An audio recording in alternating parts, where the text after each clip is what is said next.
Earl in Trouble. Blue Stockings Defying Rogues, Book 4. Written by Dawn Brower. Narrated by Penny Scott Andrews. Chapter 1. September 1823. Lucas Carter, the Earl of Darcy, lounged on a chair in the games room at Weston Manor. The current Duke of Weston, James Kendall, was lining up a shot on the billiards table as his good friend, Dominic Rossington, the Marquis of Seabrook, gave him pointers. "You're going to miss if you keep it at that angle," Seabrook advised. "I'd move it a little to the left."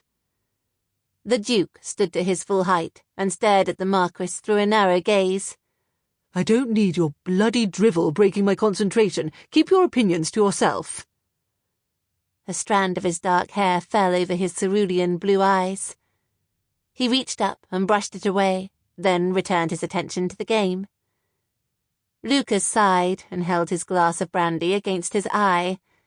The Earl of Shelby, Gregory Kane, had landed several blows to his face earlier in a scuffle over Shelby's sister, Lady Samantha Kane.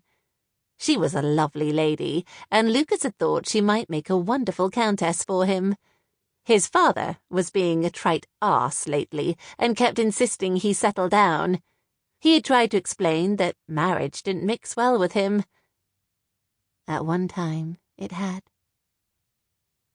An image of the woman he'd fallen instantly in love with almost a decade ago floated through his mind. Leah. She had soft brown hair highlighted by streaks of gold and red. Her eyes were a brilliant green, like an emerald shining in sunlight. He had never met anyone as lovely as her.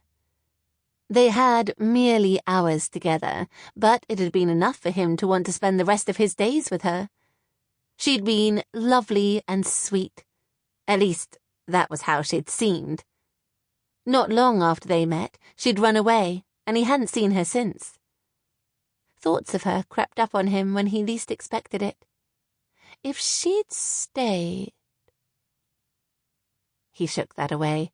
There was no going back to that fateful winter night, and he had to accept she would never be his. He had no idea where she had gone, and had long ago stopped caring. He'd done his due diligence and searched for her, for a couple of years, and then had to face facts. Leah didn't want to be found, and she most certainly didn't want him. It didn't help he only had a first name and a description to go by. For all he knew, she was using a different name. Sample complete. Ready to continue?